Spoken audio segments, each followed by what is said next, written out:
again, Melvin got from outside investors. Melvin has lost another $3.2 billion or 25%. When GME hits 175, it's going to be game over. That's a 100% loss. They can't restart. And keep in mind right now, they're at 209. They're at 209. So if it's above 175, then that's it. They are done. They're like absolutely cooked. There's no way to. They have really killed them. So these actions are having, from what we can tell so far, they're having a real impact on these hedge funds. Two firms announced that they were investing over $2 billion into Melvin on Monday at an emergency influx of cash, as the Wall Street Journal described it, aimed at stabilizing the fund. But not all investors on WSB are making money from GameStop's rise. On Monday, David, a 25-year-old who works in corporate finance for a private tech company in the Bay Area and lives in the Midwest, but asked that his last name not be used in the story, bought about $14,000 in GME stock after reading about it on WSB. He said he'd been watching the chatter on GameStop for months, but finally decided to buy in on Monday. He said, "I just figured the market is completely irrational and everything I learned in college means nothing." He told BuzzFeed News. Honestly, not a crazy thing, just looking at the world. But he bought about $7,000 of the stock at around 115 when it was priced at 115 on Monday morning. After watching it rise, he bought another $7,000 at $155, except that ended up being the stock's highest point that day. He panicked because he realized he was about to lose 15% of his total portfolio. He sold all of the GME investment and lost only about $600 in total. If he hadn't sold them just moments after buying them, by the end of the day, he would have been down around $10,000, although he would have been up by the end of Tuesday. Honestly, the majority of bad trades on WSB are due to FOMO, he told BuzzFeed News over Reddit. I paid a large but relatively small price, to learn that lesson. For many, the WB on WSB, the attitude is a mix of eat the rich, and this is the more important thing that like us, kind of like socialists here, leftist people coming in and watching all these awful hedge funds get owned by the Redditors. There's a healthy dose of get rich quick in there, along with the eat the rich. Some of the Redditors saying that their investments are up millions of dollars, as well as a smug joy that their trolling has worked, and then investing in media worlds were suddenly paying close attention to them. A good way to check how many hedge fund managers there are in your building is to check the pavement outside. One Redditor posted on Tuesday, "It should be covered in blood." Well, ladies and gentlemen, thank you so much for keeping it locked here to the Spencer Walsh Radio Network. We have a lot of great offerings of programming to tell you about for this winter and spring here in 2021. A great new lineup. Newsflash is new now 3 times a week, Sunday, Tuesday, and Thursday. Our popular hip-hop show, Uncultured, the best mix show in the game, is live every Friday. That's interesting. The new season is coming soon. The tip-top culture show that I had such fun doing and hope you had as much fun listening to this past spring is back for a second season. Of course, check out the last 2 episodes and, by the way, the entire season 1 of Uprising, our fascinating hidden history podcast, all available on every podcast platform you can possibly think of. So we have no excuse not to listen.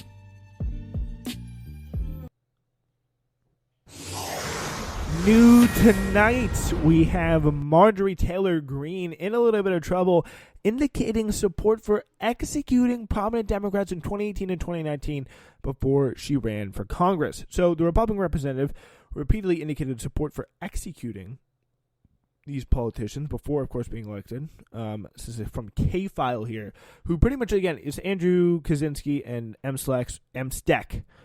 So they kind of have like a bit of a unit there in Siena. They're just devoted to like digging up past mostly Republicans, just like trying to go online and find like tweets that people said. And it's, I am personally unfamiliar, other than the headline. I didn't really hear about this before, so we're gonna have to dive in and see what they got here. So we can do that now. Greene represents Georgia's 14th district, frequently posted far-right extremist and debunked conspiracy theories on her page, including baseless QAnon conspiracies, which cast former President Trump, blah, blah, blah, blah. We already know that. In one post from January 2019, Greene liked a comment that said, so yeah, we have her, again, liking a comment here. Again, I don't know how I feel about, like, you like a comment, a billion things could have been going through your mind at that time, And, like, do you really want to hold it against someone? I mean, honestly, is it possible they feel this way? Yes. Like, she's crazy. She's psycho. But just seems very weird just, like, hold someone accountable over a like on a comment on Facebook. Like, that's seems a little weird to me. But, again, it's very possible that she holds these beliefs. So, I mean, we'll see what more there is here. In one Facebook post from April 2018, Greene wrote conspiratorially about the Iran deal, one of former President Barack Obama's signature foreign policy achievements. A commenter asked Greene, "Now do we get to hang them?" Meaning H&O, referring to Obama and Hillary. Greene replied, "Stage is being set. Players are being put in place. We must be patient. This must be done perfectly or liberal judges will let them off." So, again, very much seeming to be like that's actually for people who are probably questioning me and be like, what are you talking about there? I do agree that is bad. I do not support that in any way. So just to be fully frank with you there, but yeah, it's pretty not a good look in any way. But she definitely seems to be like just playing, I don't know what that, a QAnon conspiracy.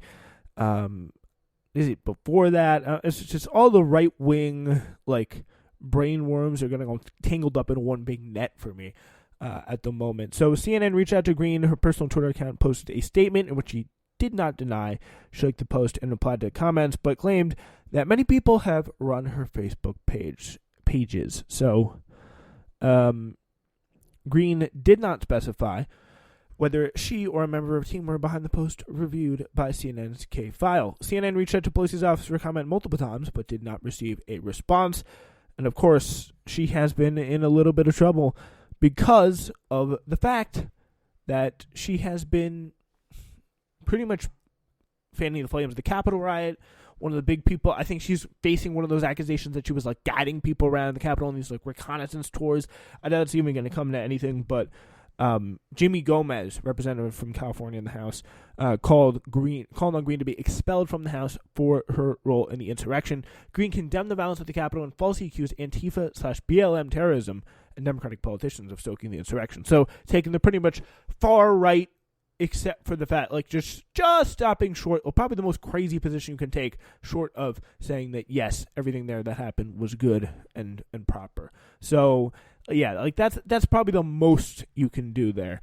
But I do hope that I am, like, kind of clear on this about, like, just the kind of uncomfortability, just the level of just, like, I don't know about this kind of feeling that I get when, like, we're digging through the likes someone made on a Facebook. Like, it's just a little weird to me. But is it very likely in this particular scenario that she held those beliefs?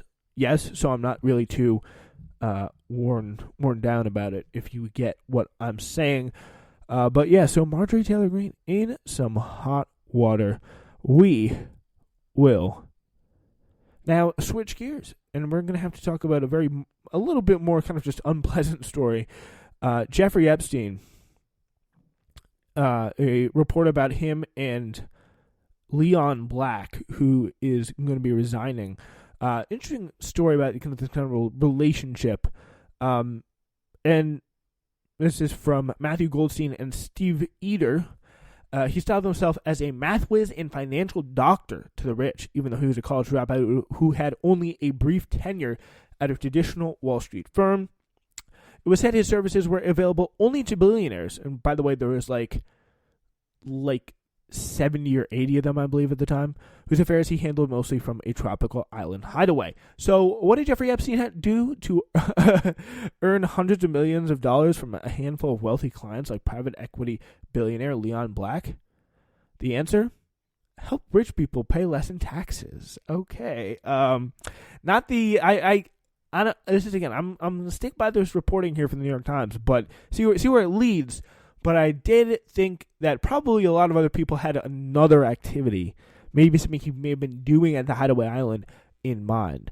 So yeah, in the case of Mr. Black, the chief executive at Apollo Global Management, his advice could have been worth as much as $2 billion in savings, according to a law firm's review of Black's business dealings with Mr. Epstein. On Monday, Black announced that he would step down as Apollo's chief executive this year after the review found he paid Mr. Epstein's $158 million over 5 years for his service. So, but they had a pretty close relationship. So, Epstein's specialty was suggesting ways for wealthy clients to use sophisticated trusts and other investment vehicles to reduce their tax liabilities while passing on their assets to their children, according to documents reviewed by the New York Times and interviews with 11 people familiar with his work. In the process of collecting hefty fees, usually based on on a cut of the anticipated tax savings. So, in the years after 2008, when Epstein pleaded guilty in Florida to the prostitution charges involving a teen girl, he often advised clients on the use of grantor retained annuity trust, or GRATs, according to three people familiar with the work. So it did seem like, at least from what we can see now, there was some sort of investment strategy. It was always very kind of unclear as to what he did as an investor. What was his strategy? Who did he work for? What was the results? What was the portfolio? What was the client list? All those questions we did not really have answers to. And it does seem we're kind of getting a little bit more of an idea of the GRATs or whatever. But it seems a little still, again, I'm not an expert on this at all. I have not been listening to enough Truman by Brace Belden and Liz Franzak. But I do think that there's another part of the story missing here. What about that? Does this play a role? And does it? I honestly don't know. I'm asking questions here. But GRATs are a form of sophisticated trust that broke into mainstream after a high-profile court fight involving a Walmart heir, and have been used by wealthy people, including the father of President Donald Trump, according to published reports. These trusts permit a person to keep collecting income from assets of all kinds, including stocks, real estate, and art, and then hand them off to family members without paying the large gift or estate taxes normally associated with such transfers. One person who did business for Epstein over the past decade was the disgraced financiers. Said that his biggest trick was the GRAT. The person who stopped working with Epstein in 2018, but spoke on the condition of anonymity because he continues to advise wealthy clients. Jesus Christ. In 2018, he was arrested and killed in 2019. And then, I do realize here I'm meaning killed. But yeah, so Epstein bragged about using GRATs to save money for a small group of clients, again, including Black.